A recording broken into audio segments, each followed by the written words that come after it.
You keep dropping out, girl.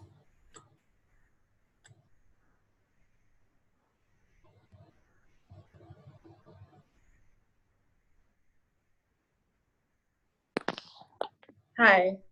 Oh, that's better. That's better? Okay. I'm just using my phone instead. Okay. Yeah. So what I was saying before was that if we do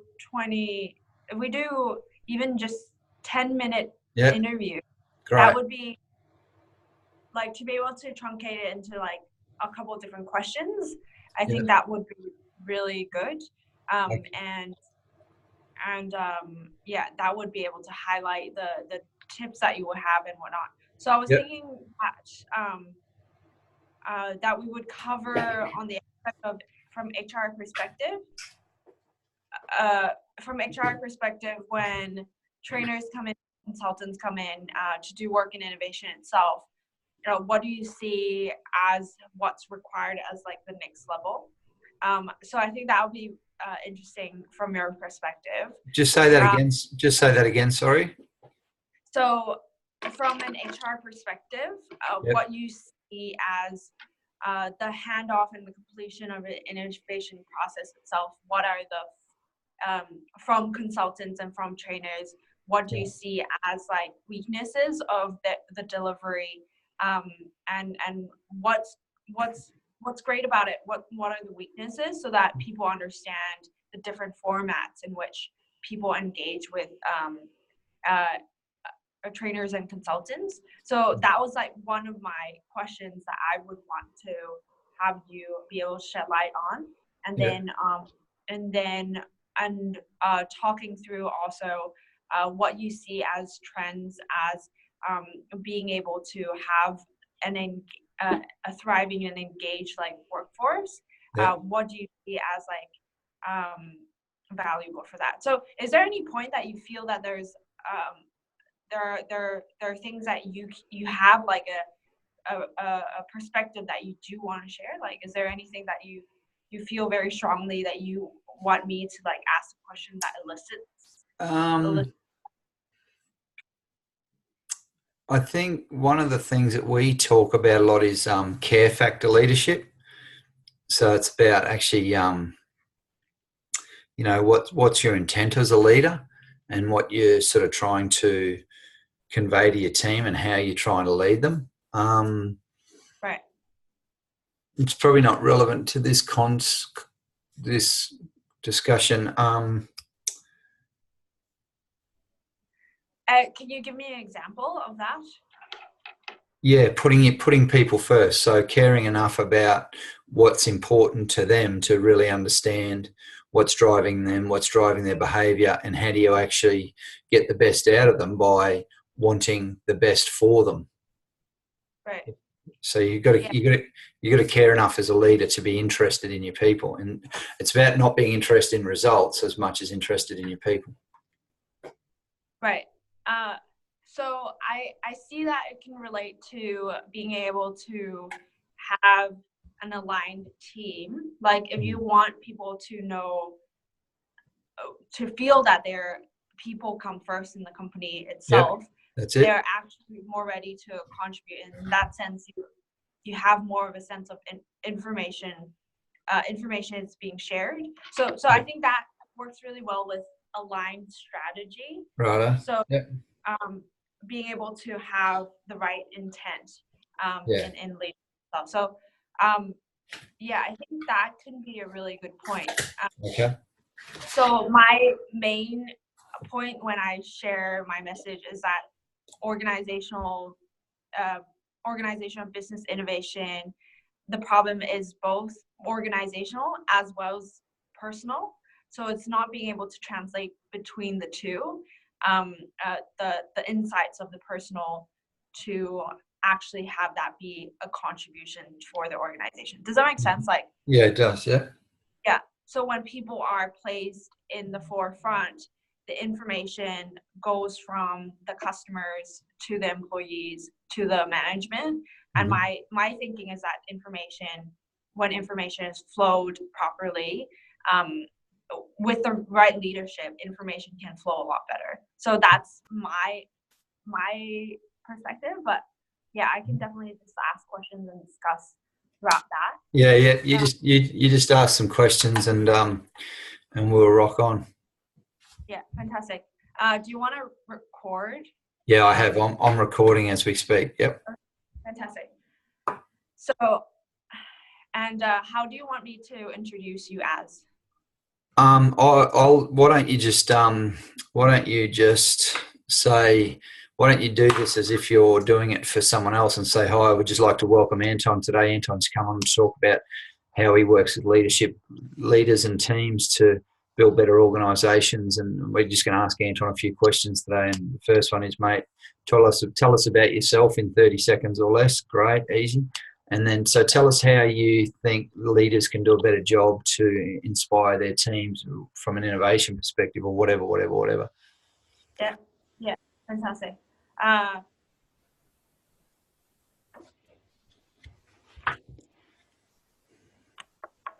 Fantastic. It's awesome that you're here, Anton. Lovely to have you. And I would love to be able to ask you a few questions about what you do and your perspective of leadership itself. And so why don't you give us an introduction of yourself first? Oh, thanks, Laurel. Thanks for having me too. And I hope your conference and seminar goes really, really well. So what we do at the Guinea Group of Companies is actually build better teams and build better leaders. So we help leaders and teams become better versions of themselves. And we do that by assisting leaders and teams to actually put people in the teams first. And so really from our perspective, if you ask me very simply what our message is, it's about care factor leadership. So we say to leaders, once you get to the point where you actually care about your team and care about your team members, the intent that you come at leadership with is totally different. And all of a sudden your teams thrive because they know that they're your priority. So I guess that'd be our key message at TGG.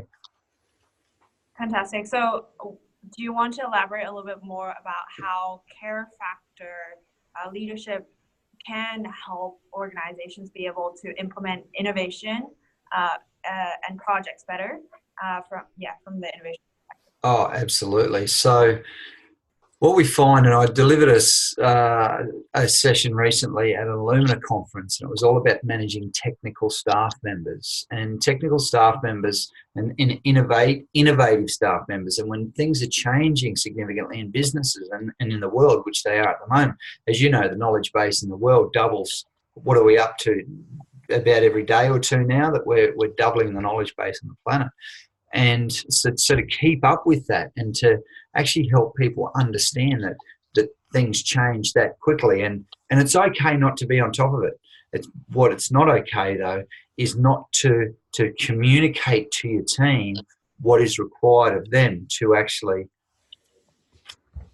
stay on top of the things that affect them. So it's really all about communication, and it's about taking the time with your team to actually explain to them what's required, what's coming, to be looking out into the future. So in a team where there's a lot of innovation, where there's a lot of change, you want someone in that team who's going to champion that change. You want someone looking forward and saying, well, what are the trends that are coming?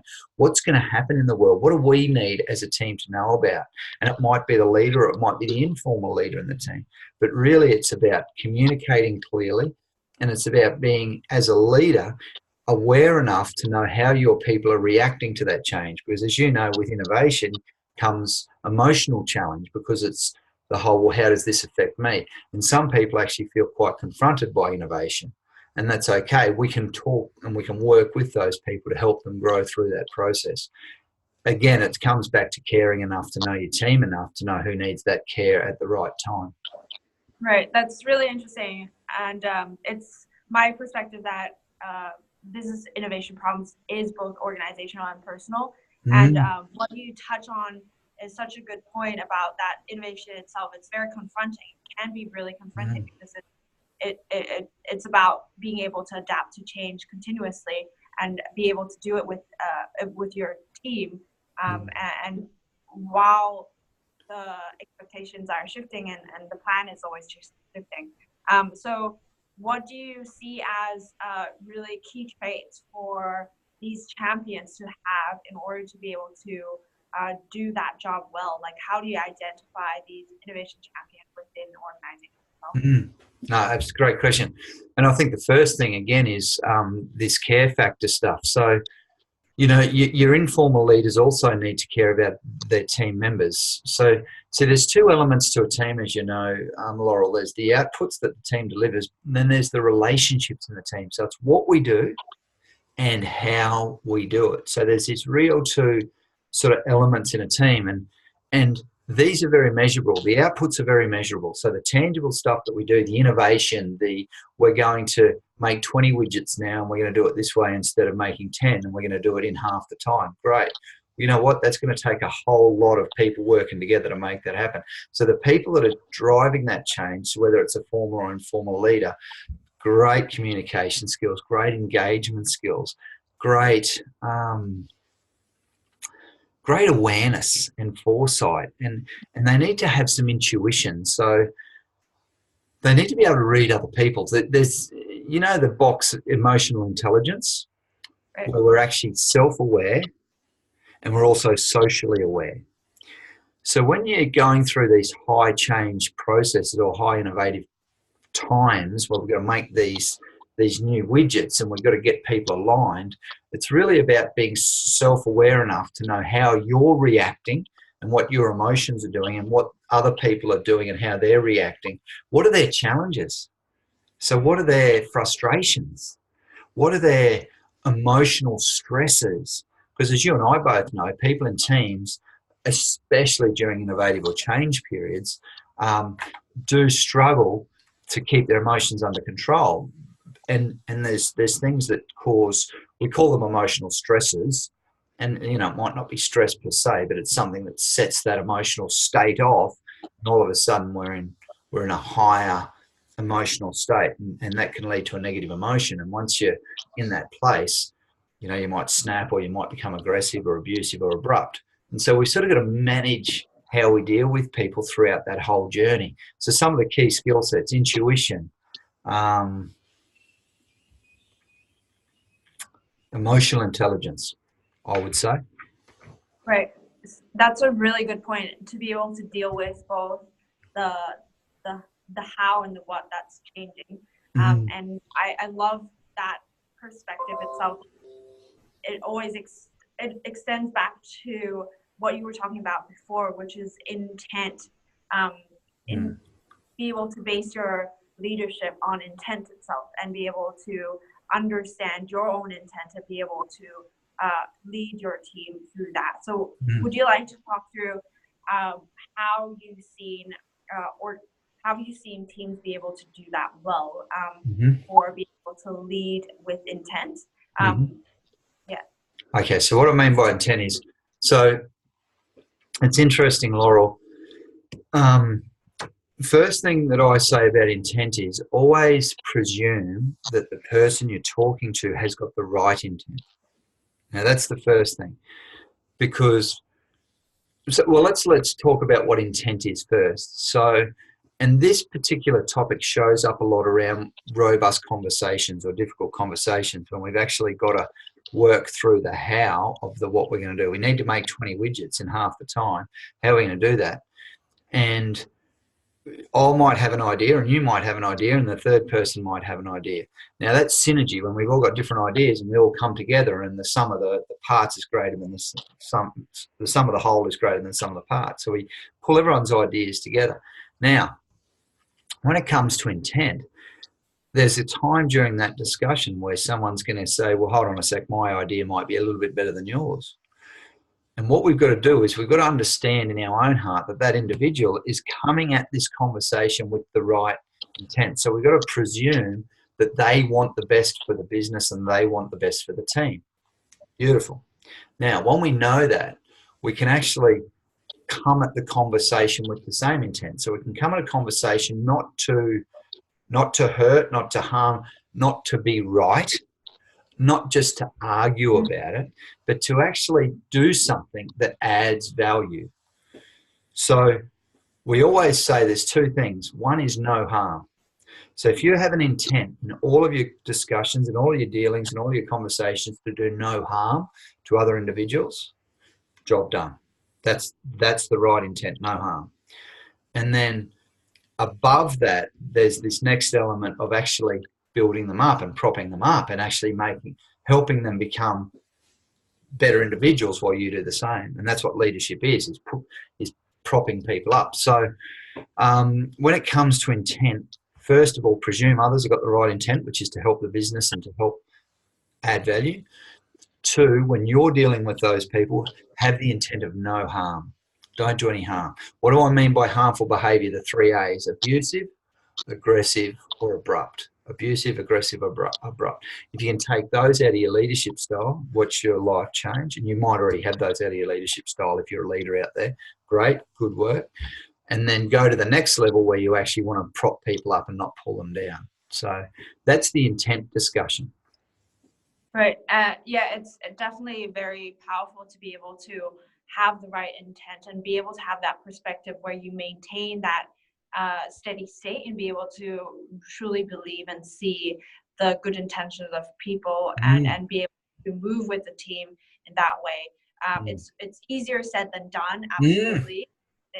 And be able to move through the changes and be able to influence other people to be able to continuously see that of others and see that of and do that to each other. That's a very challenging place to be able to do that well. And so I see that a lot of times to be able to have that right setup, you do need the element of being able to bring the conversation into different tonalities and be able to bring it from serious to maybe a sense of a standstill, be able to hold that space and be able to see it evolve and a lighter tone to be able to move through humor itself and be able to change the conversation itself.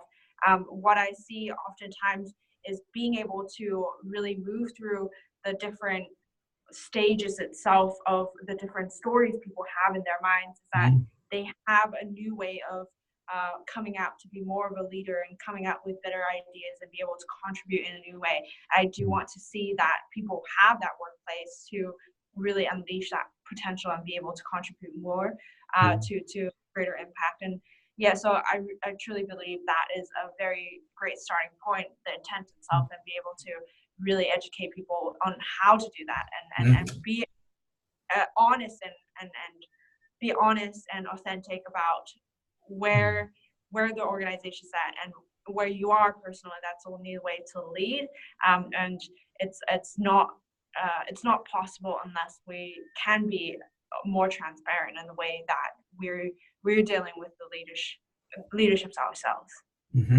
Absolutely, agree with all of that. So I think that was really powerful what you shared. Do you have any last tip for people trying to change the culture of an organization, trying to help teams to work better together? Do you have any last tip? I think the biggest tip that I give to leaders is have an outward focus on other people, not on yourself. So it's a bit like when you're public speaking. You need to be able to think about the audience rather than, whether you're being judged or how you look. So as a leader, if you've got an outward focus, which comes into the other people's intent, the care factor, organizational goals and objectives, and that social and moral and ethical and general responsibility to prop others up, outward focus as a leader, you've got this. Job done. Go team. Fantastic.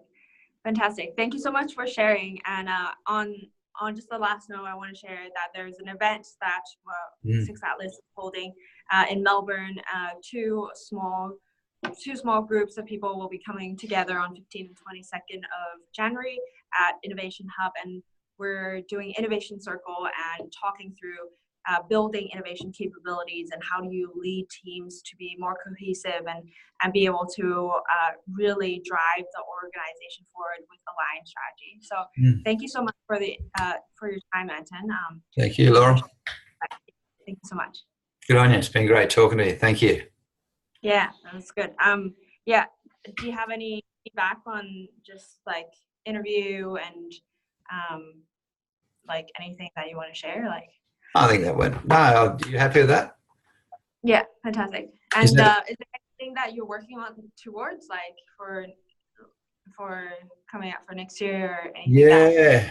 I just do all our normal business goals, which are on the wall. We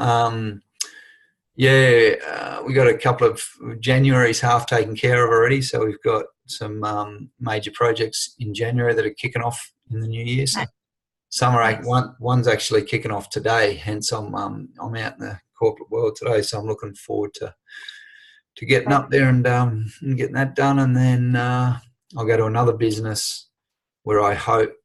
Yeah, we'll close out another project, and hopefully we'll start another one with them with that particular team, which is an IT team, which is an innovative team. So I'm actually at the forefront working with that team and just watching how change affects them and how they're a large organisation and they've got to implement Windows 10 on 800 machines or something, and it's huge. So it's really interesting to see how that team's working. Yeah.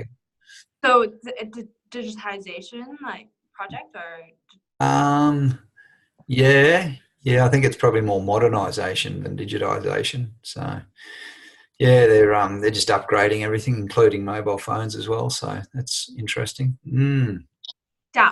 Say that again. Upgrading, downgrading. They're upgrading. So it's not digitization, it's modernization. So they had a lot of old machines and old technology, so they're pushing that forward, and it's good working with them through the process and seeing how everyone's reacting a little bit differently, and it's cool. Good team to work with. Yeah, it's always interesting to see the different interactions of teams, I think. I come from a technical background, so I know how it is to work with technical teams and technical projects, and so it'll be interesting to hear how it goes. And I'll tell you about it next year. Yeah, sounds good. Thank you so much for your time. Easy. Thank you. Yeah. If you can send the video to me, I'll edit it and then post. Sure. Yeah. There's And are you going to put that? Are you going to put that on LinkedIn then? Yeah, I'm going to put it on LinkedIn. I might cut it to short. Absolutely.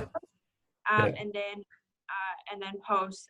I was thinking there's also these these HR professional groups out there that I was like looking at. I might post on some of them just to see how the engagement is. One is called Lattice. So yeah, I'll check that out. All right, cool. Can you just tag me in all of those just so that I can? Yeah, of course. Yeah, cool. Fantastic. All right, cool, girl. We better dash. We've only got a minute left. So thanks very much for your help, and thanks for doing that. And I'll get this recording through to you. I might have to Dropbox it to you even. No worries. Cool. Thanks, girl. See you, love.